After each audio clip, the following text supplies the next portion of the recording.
Здравейте! Казвам се Ваня Василева и съм собственик и треньор в дамски фитнес Ферия. Вече 20 години ние помагаме на жени, които са във възрастта между 35 и 55 години, да променят телата си или да влязат в един нов тренировъчен начин на живот, който да подпомогне процесите в женското тяло и промените в същите тези женски тела. Имам удоволствието да съм част от един проект на дамски фитнес клуб Ферия и фундация 1 от 8, в който да успеем да помогнем на момичетата и да ги запознаем с варианти на тренировки, които биха могли да работят у дома и които да подпомогнат тяхното възстановяване. По отношение на това, кога да започнем да правим тази тренировка, моя съвет е следния. Този тип натоварване е подходящ за времето след рехабилитационния първоначален етап. Минала е операцията, минала е първоначалната рехабилитация или рехабилитацията от дома, тази, която да възстанови в една определена степен мобилността на ръцете. И чак тогава, може би на около трети месец, след като сме минали през тези етапи на възстановяване, чак тогава, може би, и за една голяма част от вас, разбира се, е подходящо да влезем в един такъв тип на натоварване, при който да имаме съпротивление или преодоляване на същото съпротивление. Всичко е изключително индивидуално, абсолютно съм съгласна и затова казвам, че хубаво е момичетата, ако имат така съмнения или въпроси, да се отнесат към специалист, който да ги посъветва, да провери каква е мобилността, да провери каква е възможността за изпълнение на определени упражнения и да им каже: да, вие все още сте на малко по-начален етап или пък вие вече може да влезете в една нова тренировка и в един нов метод на работа. Така че тези детайли са изключително важни за всяка една от вас. Днес ще се занимаем с нещо изключително важно. Ще ви покажа една тренировка, която бихте могли да работите от дома, като в тази тренировка ще подчертаем важните детайли, вашите възможности или невъзможности за определени движения, както и задължителните неща, които ми се иска всяка една от вас да може да прави. Така, започваме първо с загрявката. Загрявката ви е изключително важна и задължителна част от всяка една тренировка. Надявам се, че всяка една от вас това го знае. Но ще направим една загрявка, в която ще подготвим тялото, за да може след това вече да влезем в специфични упражнения, които ще разделим на упражнения за горна част на тялото, упражнения за крака и съответно упражнения за гръб и корем. Разбира се, там, където това е възможно. Започваме с загрявката, като в началото първо ще загряваме само китки. Китки, отделно китки загряваме, след това загряваме лакти. Всяко едно такова движение, което аз правя, моята молба към всяка една от вас е да го прави с собственото си усещане за възможност или за невъзможност. Там, където не е възможно да се случва това движение, по-скоро само с едната ръка или въобще го пропускайте. Просто това са важни елементи от загряването на ставния апарат, които тези важни елементи биха могли да ви бъдат полезни и да подготвят тялото ви за следващи малко по-тежки или малко по-сложни упражнения. Загряваме, отново повтаряме, китки, лакти и рамене. Пак казвам, там, където има опъване, там, където има невъзможност за същото това движение, предпочитам да не го правите и да не правите усилия. Казахме, че това нещо се изпълнява от дома и затова е много важно да внимаваме какво правим. Оттам насетне загряваме тазобедрените стави и кръста.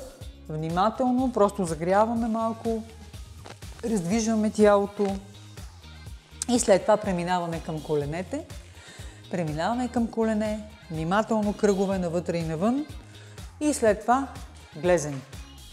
Като загреем глезените, ще се върнем на нещо, което е изключително важно. Това е упражнение, при което даваме възможност на гръбначния стълб да се освободи от схващане, от напрежение или от набиване някъде на дискове по хода на гръбначния стълб. Използвайте възможността ръцете ви да движат тялото, т.е. те да са основата или по-скоро да използвате инерцията от тези ръце, за да може гръбнака да се стопля. Когато направим и това нещо, се очаква или се предполага, че вече сме готови и можем да влезем в една последваща тренировка. Започваме с горна част на тялото. Тук задължително искам да подчертая, че при една голяма част от вас е възможно да има абсолютно липса на мобилност в областта на ръката или в движението нагоре или движението отдолу до успоредно на пода или движението назад. Това не бива да ви спира. Това е важно обаче да го знаете вие сами за себе си, за да имате възможността, когато тръгнете да правите определеното движение, да спрете до момента, в който има вече усещане за дискомфорт. Не за болка, а за дискомфорт. Това са две различни неща. И така, започваме с те са няколко упражнения, които ми се искат да правите, като започваме с прости такива неща. Това са прости движения, които са естествени движения в човешкото тяло. Изнасяме ръцете през напред догоре, а ако тук е трудно движението, спираме, разбира се, до успоредно на пода. До успоредно на пода. Всичките тези движения, всичките тези упражнения ще ги правим в серии по 10 повторения и ако е възможно по 3 серии. И още веднъж ще го направим. Изнасяме ръцете нагоре, правиме 10 пъти, пак в 3 серии и след това и напред отново 3 серии. Следващото упражнение ще бъде с ръцете в страни. Нарочно подчертавам тези движения и нарочно ги повтарям всичките тези упражнения, умишлено, за да може да видите, че ако някъде е компрометирано движението, трябва вие да го правите до момента, в който на вас това ви е възможно. Ако, разбира се, това е трудно за вас, ще ви кажа няколко, трика ще ви дам. Единият вариант е да имате до себе си стена. Една стена, която да подпомага движението ви. Изнасям ръката в страни и подпирам, за да мога да направя движението почти до крайна фаза, но ако тук ми е невъзможно да отворя, аз имам вече стена и имам опора, която може да ми е в помощ. Също нещо важи, ако тръгна нагоре да изнасям ръката си. По същия начин, хубаво е да имате опора. Не винаги това нещо може да ви го кажат и не винаги може да ви дадат този съвет, просто защото това са наистина специфики. Когато има компрометирана мускулатура в областта на гърдите или на рамото, тогава задължително е да имате помощни средства. Веднъж може да бъдат ластици, втори път могат да бъдат пръчки или, ако щете, дръжки на моп, но задължително трябва да се прави движението, независимо от това до каква степен на вас ви е възможно или не. Затова казвам, че може да използвате и различни такива допълнителни средства, които да ви подпомагат целият процес. Когато сте направили тези прости движения, като те са хем начало на тренировката, хем са ви края на загрявката, тогава вече трябва да направим следното нещо, за да можем да подготвим ръката и да подготвим и гръбначния стълб. Аз ще застана в профил, за да може да ме виждате. Заставате в профил, слагате двете ръце ето тук на коляното и ръката, която е вътрешната, остава да подпира. Другата ръка трябва да изнесем нагоре. А ако това не е възможно като движение, може да направите следното нещо. Ръката да е свита и само да натиснете от опорната ръка. Така че да се получи ротация в гръбначния стълб, а в същото време да не товарите ръката и тук да няма това опъване. След това ще преминем към упражнения, които са ви важни и които бихте могли да направите с ластик. Сега тук ще уточним нещо много важно като детайл. В разговорите си с повечето от вас стигам до заключението, че има забрана за това да работите с определена тежест или на вас са ви казали, да речем, не повече от 1 кг, не повече от, на някои момичета са казали 2, но не трябва да има по-голяма тежест, за да може да не провокирате компрометираните ръце. Това, което аз обичам да казвам е, че е хубаво да има предпазване и е хубаво да има съобразяване с определеното състояние на тялото, но при всички положения единственият начин, чрез който вие може да провокирате работа отново на мускулатурата, е вие да създадете съпротивление. Това съпротивление го създаваме или благодарение на тежестта, или го създаваме благодарение на еластици. Зададахме ми въпрос с какъв тип еластик могат да работят момичетата. Нарочно съм си приготвила 3 вида, защото те характеризират 3 различни типа килограми, с които може да се работи. Може би най-правилното е, като отидете в магазина или ако имате от дома еластик, най-правилното е, хващайки еластика, да видите дали имате ето такова свободно движение.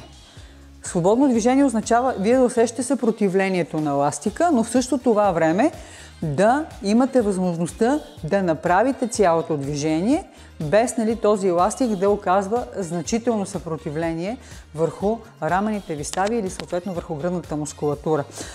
За това съм подготвила този еластик. Това съм някъде като Open 5 кг. Даже в момента вече той е може би по-скоро към 3, отколкото към 5. Но тъй като според мен в магазините трудно ще намерите конкретики на килограмите, независимо че са изписани, моят съвет е наистина да го тествате. Трябва да можете да отворите ръката тук, да отворите ръката напред, ако настъпите еластика и да имате свободно движение. Защото този еластик за мен е абсолютно идентичен, но този еластик не ми дава тази възможност. Доста твърд, доста труден при опъване. В началото може да ви подведе такъв еластик. Смисъла е да намерите нещо, което е оптимално за вас. Има момичета, които отдавна са минали вече в тази след рехабилитационна фаза и вече са влязли в тренировъчна такава, така че при тях наистина няма нужда да се връщат в това, за което говорих преди малко. Намерете си вашите килограми, с които да може да изпълнявате тези упражнения, които сега ще ви покажа. Това е по повод на еластиците. И сега ще направим няколко задължителни упражнения, които едновременно работят за мускулатурата на гърба, мускулатурата на раменния пояс и мускулатурата на гърдите, разбира се, там докъдето това би било възможно за всяка една от вас. Първо ще направим упражнение, което хваща само гърба. Пак казах, имайте предвид, че от всяко едно упражнение е добре да може да правите 10 повторения. 10 повторения, поне в 3 серии, така че на 10-тото да има вече известен дискомфорт. Правите една серия, почивате си 10 на 15 секунди. След това правите втора серия, отново почивка 10-15 секунди и след това и трета такава серия. Хубаво е да знаете следното нещо. Аз ще покажа една цяла тренировка с по 3 упражнения за различни мускулни групи, но човек трябва да се съобразява със собственото си състояние. Понякога дори тази тренировка трябва да бъде направена само в схематично изпълнение, като се прави по една серия от всяко едно упражнение. Не е необходимо да се изпълнява цялата тренировка, не за друго, защото в различните случаи при различните момичета може да се окаже, че сме претоварили мускулатурата, ще има много по-голям дискомфорт. Срещали сме се тук с много големи ентусиасти, при които след това нещата са неприятни. За мен не е проблем, но за момичетата е проблем. Затова ви казвам, внимавайте. Всяко едно от тези упражнения може да го повтаряте и в 3 серии, може да го правите и дори в една само. Няма да има проблем с това. Така, широк гръб беше това. След това, което ще направим, аз ще застана отново в профил и ще направим още един гръб. Сега, това е изпълнението, като при това изпълнение 2 неща са задължителни. Задължително е да стегнете коремната стена, изправяте гърба, стягате коремната стена. От тук правите така, навивате еластика на ръцете си. Пак казвам, че да може, когато направите 10 повторения на 10-тото, вече тук да има така напрежение и да има вече така осезаема, не осезаема, но да се усеща някаква умора. Така, много важен детайл е това как да хващаме еластиците и как да ги използваме. При много момичета, ако се налага да е дълъг еластика и да го навием, да, може да го навиете, но при някои от вас може да има провокация по отношение на оттичане на ръката.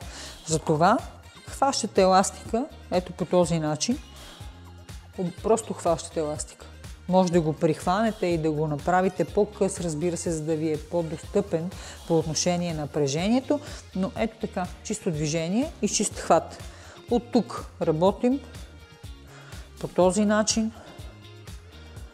Няма необходимост да навивате и да спирате съответно достъпа на вода към тъканите. Това е по отношение на еластиците. Имате още едно упражнение за гърба. Сега аз ще го направя и в профил, и в анфас, умишлено, защото искам да видите движението и постановката на ръцете. Първо ще стана в профил. Работим отново за гърба и за задното рамо, като отваряме еластика по този начин. Ръцете се движат успоредно на пода. През цялото време усилието трябва да бъде насочено към това да усещате плешките на гърба, които се движат и затварят зад гръбначния стълб. Ако застана срещу вас, движението ще изглежда по същия начин и ето това нещо трябва да се направи. Сега, хубаво е още сега да подчертая нещо много важно. Голяма част от момичетата в усилието си да правят упражненията или да се усетят живи, забравят, че трябва да дишат. Кога и как се диша, ще го кажа тук, може би после, когато работим с краката, отново ще ви го покажа. Но знайте, че когато имате трудна фаза на изпълнение или на движение, там трябва да издишате. Ето, например, при това упражнение. От тук вдишваме, в крайната фаза трябва да издишате. Във всяко едно упражнение, при което имате съпротивление или преодоляване на съпротивлението, там където трябва наистина да отворите или да бутнете или да клекнете, това се нарича негативна фаза, там трябва да може да издишате. 3 упражнения за гръб, 3 серии, всяко по 10 повторения. Така, минаваме в следващата част на упражненията за горната част на тялото, като тук нарочно трябва да покажа и задължително искам да покажа следното нещо. Както казахме, при повечето от вас има компрометирани мускули на гърдите. Освен това имаме невъзможност за това движение или за това движение. Какво може да правите от дома или според мен какво може не, а колко е задължително да го правите, сега ще ви покажа. Хубаво е да използвате стена, може да използвате гардероб, може да използвате врата, може да използвате каста на вратата, но е важно да имате тази опора. Защо? Защото тя много ще ни помогне за това да промените и да подобрите тази мобилност. Най-важното е, първо аз ставам с гръб към вас, разбира се, надявам се, че ме виждате. Ще ми виждате едната само ръка, но това е достатъчно.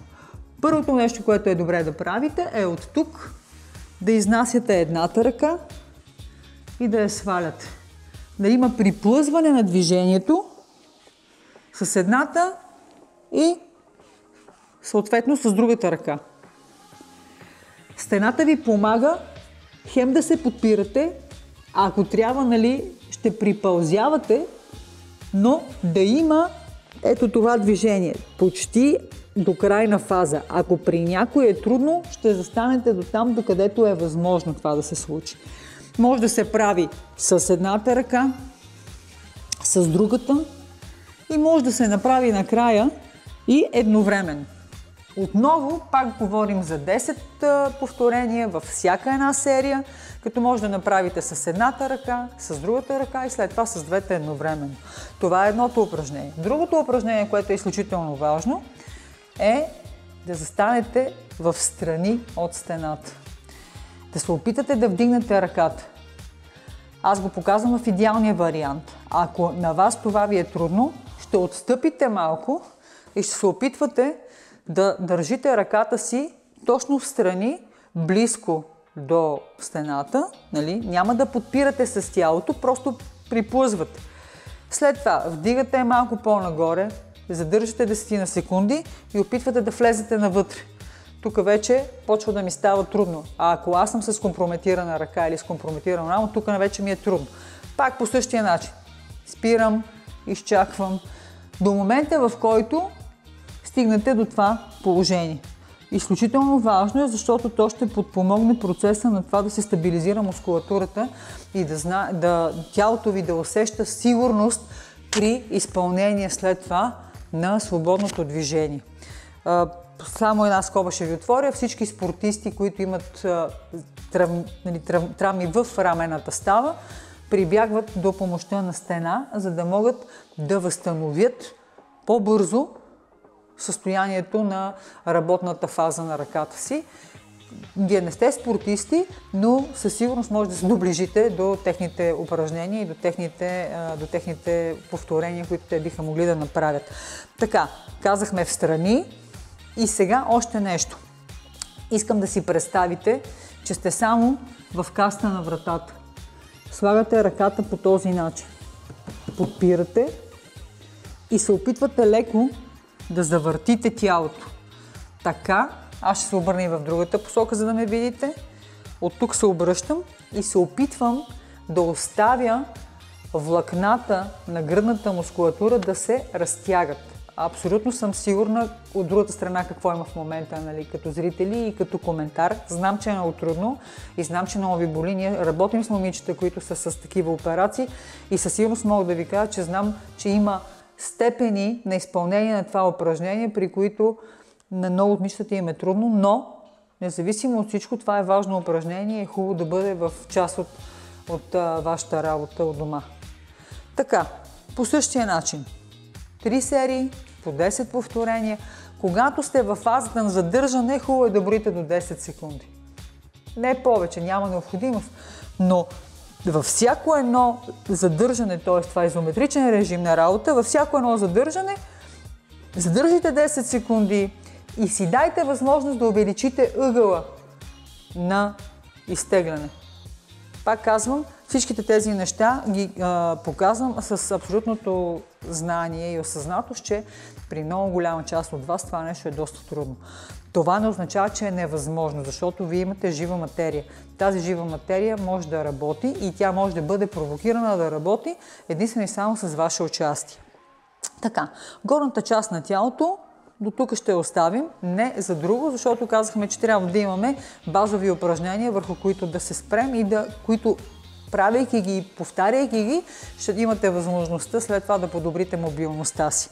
След това стигаме до долната част на тялото, крака. Аз обичам да казвам, че всяко едно момиче, което аз познавам, трябва да може да кляка 100 пъти на ден.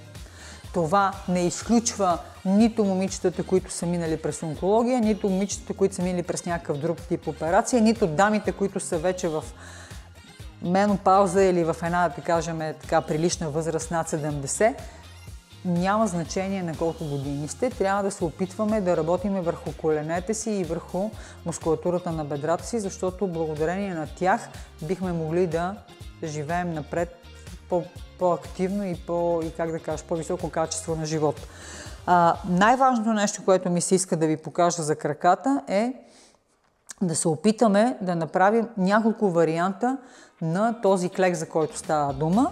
Аз ще го покажа веднъж и след това ще се опитам да ви го разделя на няколко фази, на няколко структури. Даже ще си използвам тук помощни средства, за да видите, че не е невъзможно и бихте могли да го направите и вие.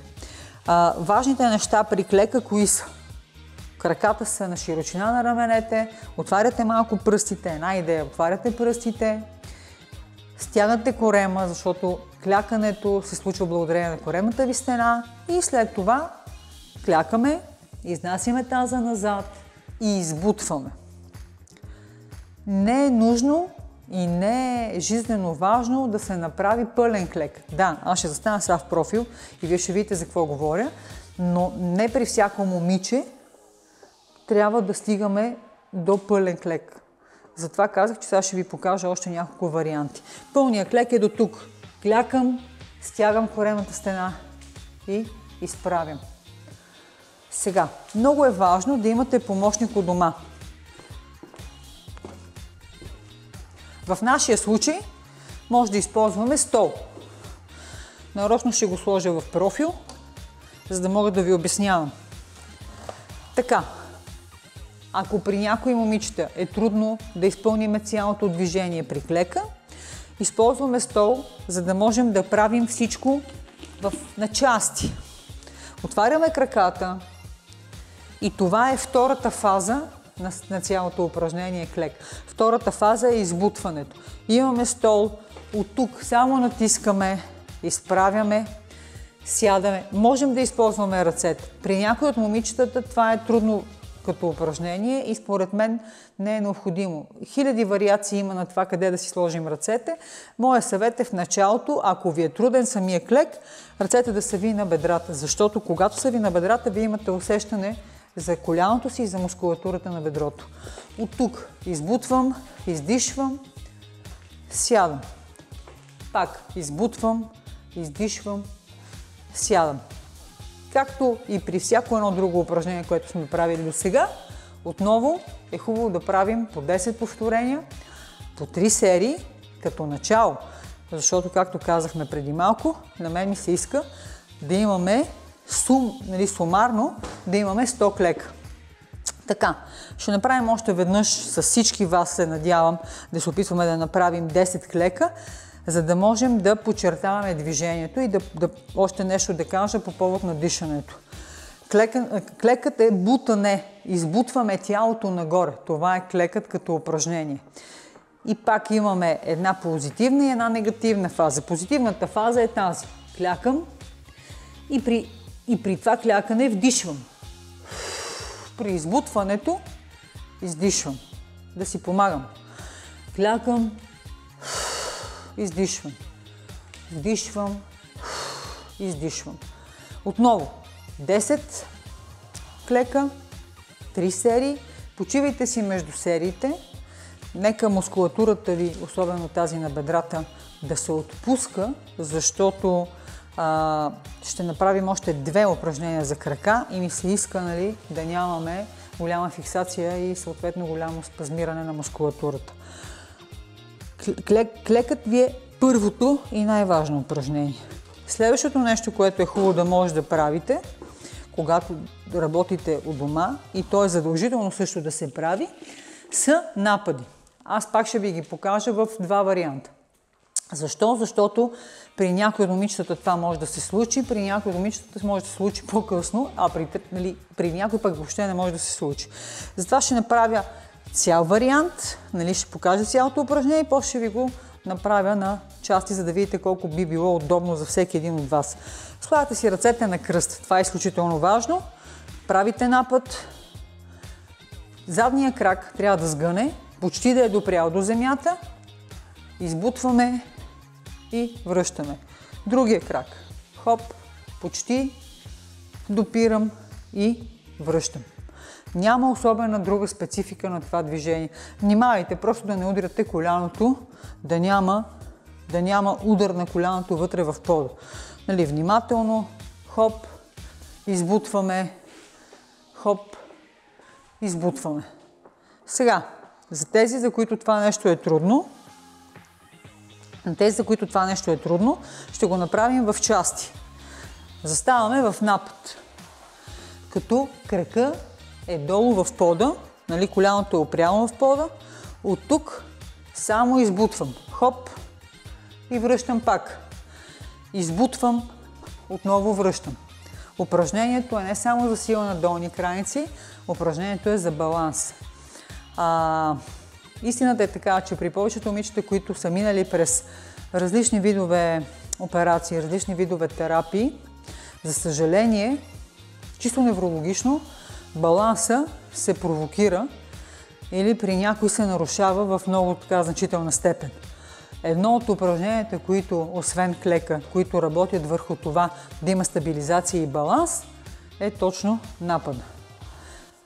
И ще го направя с другия крак, за да може да видите какво се случва с опорния крак. Пак втория вариант само. От тук избутвам, имам опора на крака, връщам, почивам си малко. Отново избутвам, заставам тук и връщам и си почивам. Важни са тези неща, защото те са основни упражнения, базови упражнения, без които стабилността и силата на човешкото тяло няма как да се развиват и няма как да съществуват във вида, в който ние търсим да съществуват. Така, и още едно упражнение за крака ще направим. Отново е във формата на напът, разбира се. Защо? Разбира се, защото, пак казахме, това са важни упражнения, които дават възможност да се работи с силата на долните граници веднъж. Втори път да се работи върху разтягане на определена мускулатура. И, както казахме, не на последно място, да се работи и за баланс. Напът страни. Просто упражнение. Пак казвам, там където ви е много трудно, просто в началото само маркирате упражнението. Малко приклякате и връщате. Малко приклякате и връщате. Може да се направи в дълбок напът, ето до тук. Може да се направи и в съвсем дълбок напът. Ето до тук. Да се върне, идва в другата посока по същият начин. Тази вече форма на изпълнение, според мен е рано да я коментираме изобщо с голяма част от момичетата. По-скоро от широк разкрач, прехвърляне тежестта на ляв и десен крак. Това е. Без да има някакво огромно усилие. Вариация на този напът е ето това. Да имате опора, от тук да направите крачката и да върнете. Отново пак връщам се на бройките. 10 повторения във всяка една серия. Като тук имаме 10 с единия крак. Разбира се, ако се обърна, само да видите как се случват нещата и с другия крак. Така че това са упражненията ни за крака. Следващата част от упражнения, които ще направим, ще ги правим на земя. Отново казвам, че ако при някой от вас е невъзможно да изпълните упражнението във формата, която го показвам, тя може да бъде сменена и съответно да бъде направена или адаптирана към вашите възможности. Първото и най-важно упражнение. Голяма част от момичетата не могат да легнат по корем по разбираеми причини. Затова първото упражнение, което е изключително важно, е упражнение за гръбна мускулатура, което се прави последният начин. Изнасяме дясна ръка напред, изнасяме противоположен крак назад, събираме, вдишваме тук, издишваме, когато връщаме в центъра на цялото движение. Вдишвам, издишвам, вдишвам, издишвам, вдишвам, издишвам, вдишвам, издишвам, вдишвам и издишвам. Отново ще го повторя с другата ръка. По същият начин. Фиксиране крака, долу крака е в контрашпиц. Тук ръката е обърната така, че палеца да сочи нагоре. И вдишвам, издишвам, вдишвам, издишвам, вдишвам и издишвам. И след това сядам и разтягам. Сядаме и разтягаме, за да може да си почине гърба. Сега аз ще ви покажа оригиналното упражнение. Това е модифицирано упражнение и то се работи при много хора, при които е трудно да се изпълни на земя. Оригиналното упражнение са противоположни гръбни преси. Лягате на земята, опъвате ръцете напред, главата ви е върху челото и краката са обърнати в контрашпиц. От тук имаме противоположно движение. Дясна ръка, ляв крак и лява ръка, десен крак. Внимателно, не бързаме, като правим отново по 10 повторения в 3 серии, отново с едната и с другата ръка. Ако поради някаква причина има проблем с това да легнете на земята, разбира се, задължително вече да трансформираме упражнението и да застанете в колянна опора. Заставайки в колянна опора имате един важен елемент. Голяма част от момичетата, тъй като или нямат такава мускулатура, т.е. имат много слаба коремна мускулатура, или не знаят какво да направят, отпускат гръбначния стълб и се увеличава поясната лордоза. Трябва да сте изправени, гръбнака да е прав, корема да е стегнат, хубаво стягаме и тогава вече имаме ето това движение. Тоест, не даваме възможност на тялото да работи надолу. Не даваме възможност да огъваме гръбначния стълб в областта на пояса. Това се прави и с цел превенция на състояние или съответно на заболявания, които са свързани с опорно-двигателния апарат в частта му с ломбални и съответно кръстни прешлени. Първо упражнение. Второ упражнение, изключително важно, отново, ако може да седнете на пети, от тук да пуснете тялото напред, първо да изтеглите гръбначния стълб, почивате си по този начин, вдишвате от тук. Поемате въздух, обръщате, издишвате. Това е котешки гръб. Вдишвам и издишвам. В крайна фаза, до тук, до седеш, издишвам. Пак вдишвам, крайна фаза и издишвам.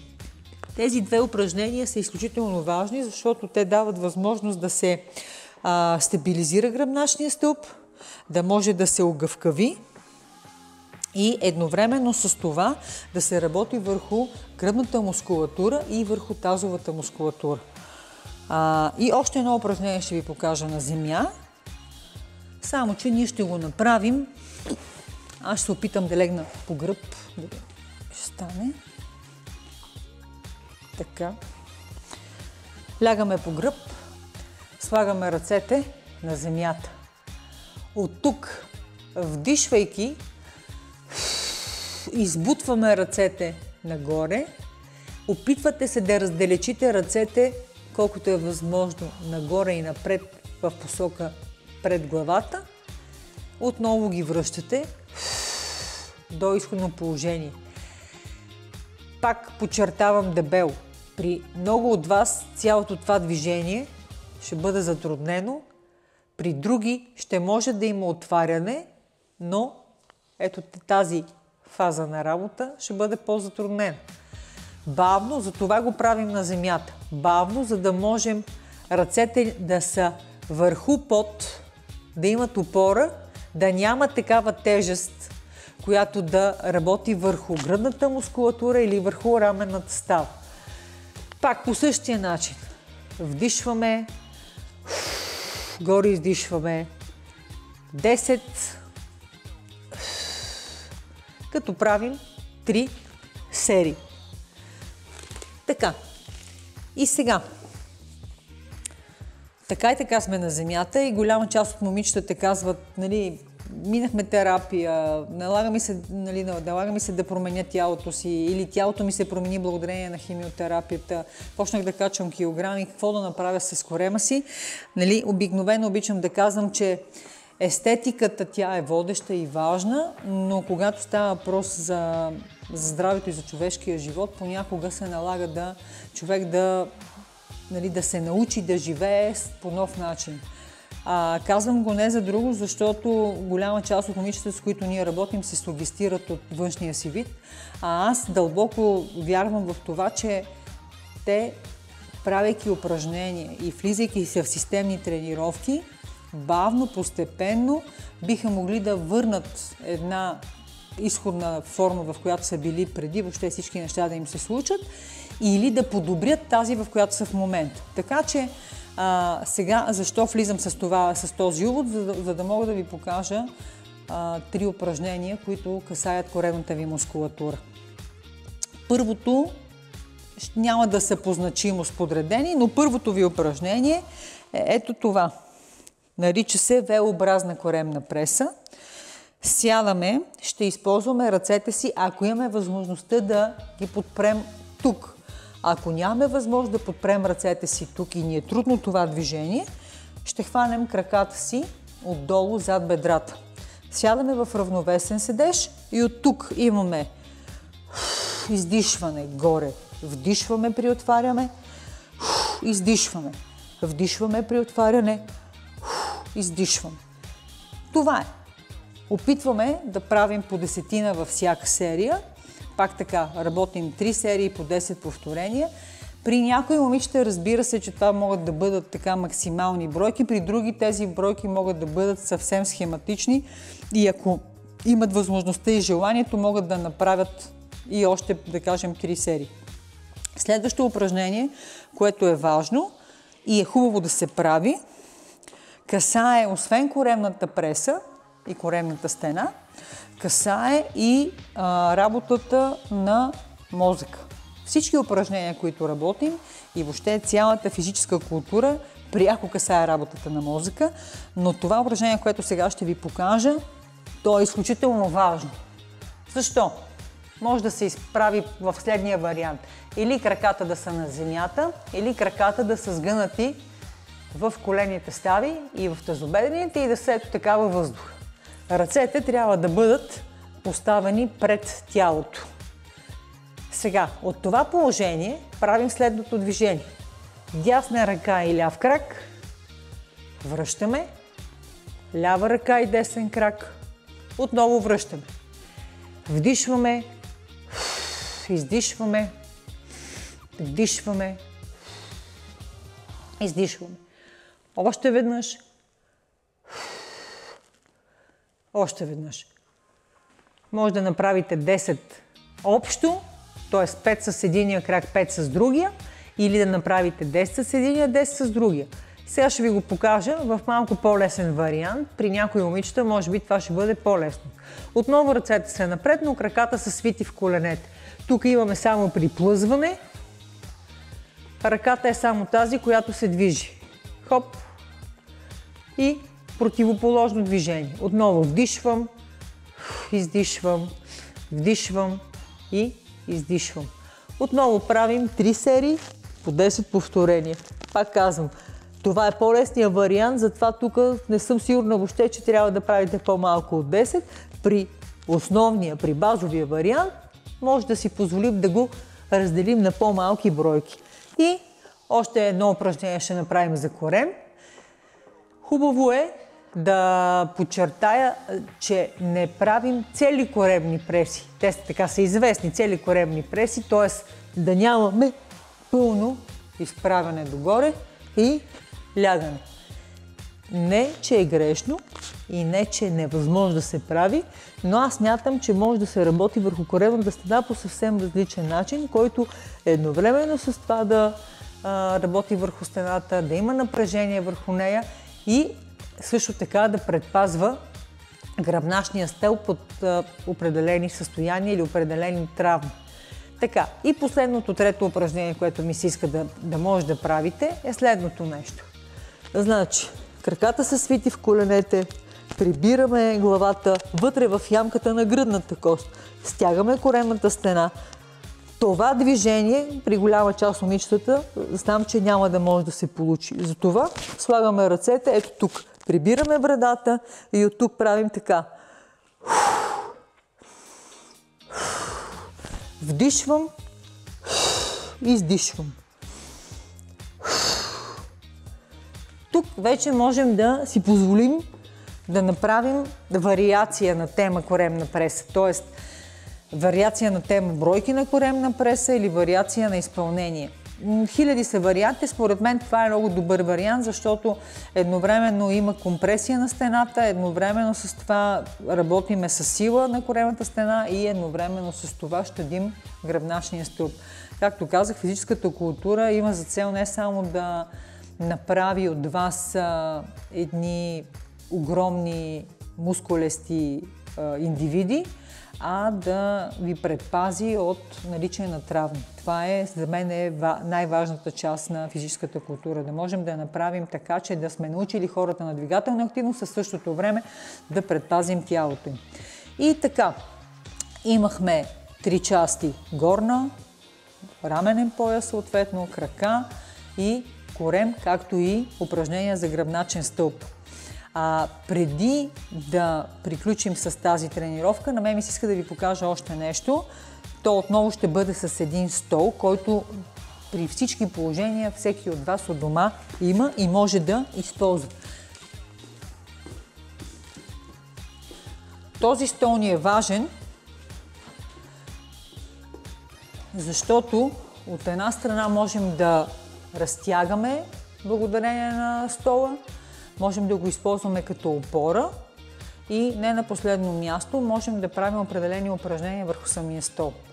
Сега аз ще покажа само няколко неща, които е хубаво да се правят, защото те са част от една ежедневна рутина, която човек трябва да има, независимо от това дали е компрометиран в чисто здравословен план или не.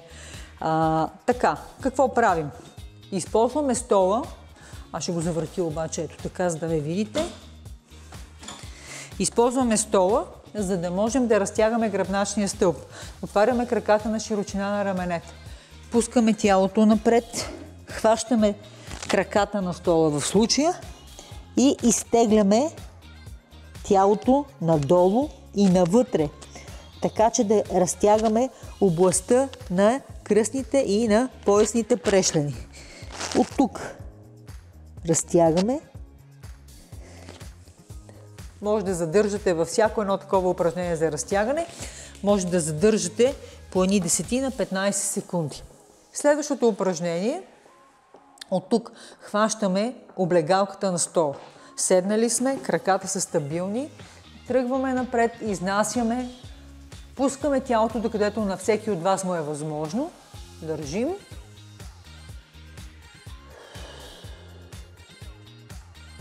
И разтягаме.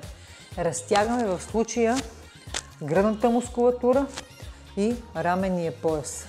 Изключително важно. Сега ще използвам възможността, че седя на стола и ще ви покажа още нещо много важно. То може да се прави в началото на тренировката, може да се прави в края на тренировката, може да се направи сутринта, когато ставате, може да се направи вечерта, когато се прибирате от работа. Упражнението е важно. То касае лимфната ви система и движението на лимфната ви система. 2 упражнения ще покажа за лимфната ви система. Едното ето това. Отворена ръка с помощта на юмрук, свит и на кокълчетата. Работим от рамото, от рамената става, надолу към гръдната кост. Внимателно, при всяка от вас по различен начин се усеща, чувствителността е различна и натиска трябва да бъде различен.